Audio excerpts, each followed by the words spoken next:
Adam Sandler é um dos maiores ícones e figurões da indústria cinematográfica. No mercado há quase 3 décadas, seu estilo humorístico característico é inconfundível, mesclando o mais banal e pastel do humor com tiradas e piadas que beiram o ingênuo, conquistando até mesmo o mais cínico dos espectadores, que também acaba sendo influenciado pelo alto teor emocional e empático das tramas que Sandler costuma protagonizar. Mais recentemente, o ator que já havia dado relances dessa vontade no passado, como em Click, de 2007, vem investindo em histórias sobretudo dramáticas, deixando a piada banal de lado, o que demonstra principalmente o amadurecimento do ator e de sua carreira, que hoje visa alçar voos cada vez mais altos, quebrando a barreira do popular hollywoodiano.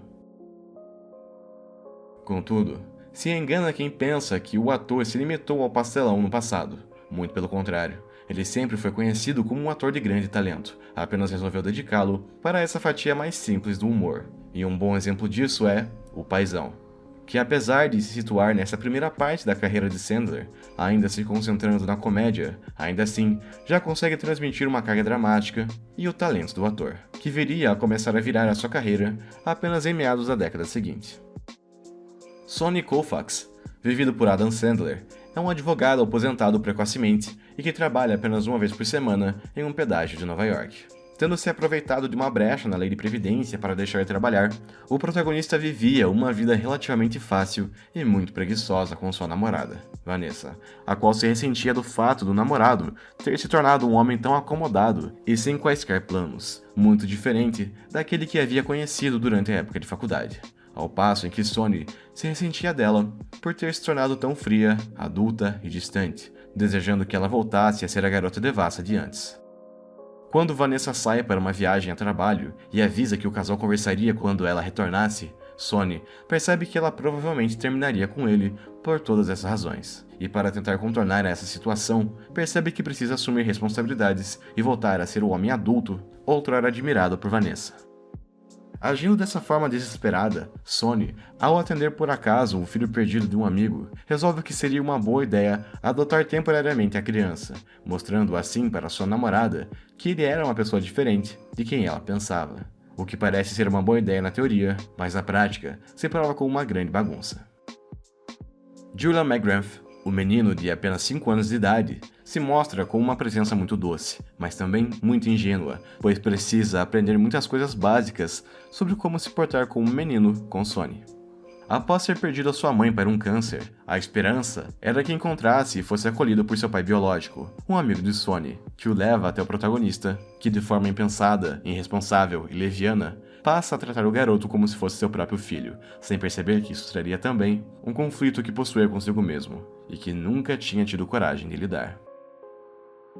Assim como em muitas outras obras do ator, Adam Sandler, aqui, vive o mesmo personagem que reinou durante a sua carreira primária como comediante. Um homem na casa dos 30 anos, irresponsável, preguiçoso e cheio de dificuldades, mas também muito inteligente. O clichê de um interesse amoroso muito além do alcance dos seus personagens também figura, e assim como em outras obras, através de piadas sarcásticas consigo próprio e de palhaçadas que aos poucos, seu personagem vai conquistando seu interesse, algo que não recebe tanta importância em outras obras, mas, nesse caso, é de suma importância, pois contribui para o próprio desenvolvimento da relação de Sonny com Julian, com Lila passando a desempenhar um certo papel de madraça do garoto.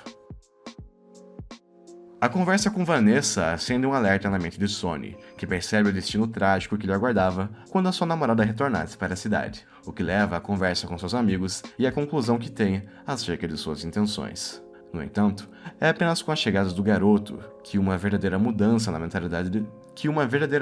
de mentalidade ocorre com Sonny, em relação à perspectiva negativa que o aguardava, o que gera muitos momentos hilariantes na trama, pois esse primeiro momento ainda era muito mais voltado para a comédia em si, e não como um desenvolvimento real do personagem, que ainda precisava entender todo o espectro da paternidade, e de que isso não se resumia ao básico como vinha fazendo. Impressionar Vanessa com um garoto havia sido uma decisão extremamente irresponsável, e uma vez que, ainda assim, a personagem o rejeita, por já ter engatado em um relacionamento com outro homem, os dois lados negativos e, sobretudo, as responsabilidades da paternidade aparecem com mais força do que nunca para Sonny, que finalmente entende esse outro lado do espectro.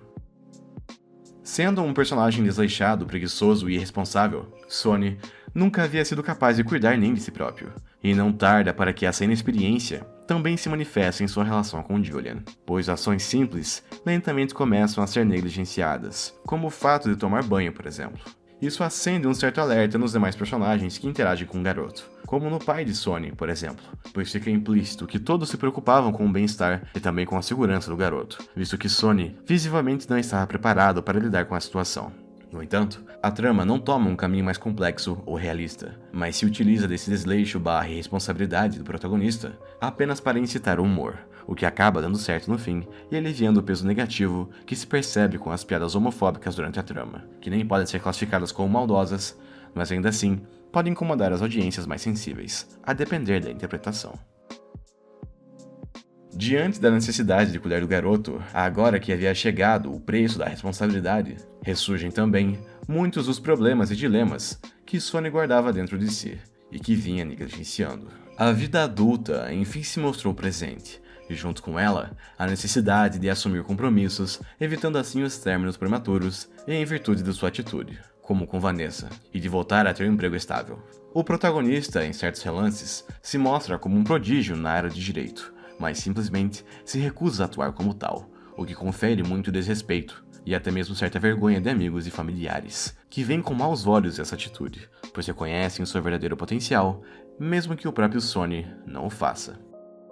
Sua primeira reação é tentar se livrar do garoto, devolvendo-o para a assistência social e deixando que uma família mais equilibrada o recebesse. No entanto, os vínculos emocionais que haviam sido criados durante esse período também não poderiam ser ignorados. Os laços estavam lá, e ignorá-los havia deixado de ser uma opção, tanto para Sonny quanto para Julian, que mesmo não tendo consanguinidades, compartilhavam uma relação tão próxima quanto, pois haviam ensinado um ao outro o valor de se ter um pai e o valor de se ter um filho. A proximidade era indiscutível, mas também havia as consequências das ações de Sonny a serem levadas em conta. Mesmo que tenha tentado reaver a guarda do garoto através de uma audiência legal, o pedido lhe foi negado, pois mentir não havia sido nada bem visto pela justiça, que não levava em consideração esse aspecto emocional. A audiência não foi frutífera no sentido jurídico, mas sim para o amadurecimento. Foi nesse momento que todos os ali presentes puderam presenciar o crescimento e o mudar de atitude de Sonny, que enfim havia deixado de ser uma criança. Para se tornar de fato um adulto, o protagonista precisou entender as necessidades e as responsabilidades de um, mas de forma irônica, da perspectiva de uma criança. É com base nisso que pode-se entender a decisão que toma, durante o terceiro ato, de abdicar das tentativas de ficar com Julian, e permite que o garoto retorne para a casa de seu verdadeiro pai, que havia, enfim, decidido por assumir o menino. O período com o menino havia sido muito valioso e fundamental para o crescimento emocional de Sonny, mas, junto com isso, também foi responsável pela sua maturidade, que, uma vez estabelecida, torna fácil entender a decisão do protagonista. O lugar de Julian era com sua verdadeira família, com o pai que o amaria e que rapidamente também conseguiu criar um vínculo com o menino. Ele continuaria por perto, mas não assumiria as responsabilidades de um pai, como pretendia, de ir atrás de sua própria família. Feito que, como pode ser visto no epílogo, é conquistado não muito tempo depois. Sonny havia enfim conquistado o respeito e os objetivos que tanto almejava, ao mesmo tempo em que o mundo reconheceu o seu amadurecimento. Se tornou, portanto, um paizão. Os filmes de Adam Sandler sempre sofreram um certo levantar de sobrancelhas da crítica especializada, mas enquanto analisados mais de perto, são honestos e cativantes, como muitos romances. Em mais uma de suas comédias banais, mas em um bom sentido, O Paizão nos mostra o preço e as responsabilidades de uma paternidade, assim como a importância do amor e do carinho para uma criança. Juntos, Sonny e Julian aprenderam muito um sobre o outro, e também sobre si próprios, além de transmitirem a mensagem de que, para um garoto, não há nada mais importante do que ter um pai amoroso por perto, mesmo um pai tão ilustre como o vivido por Adam Sandler.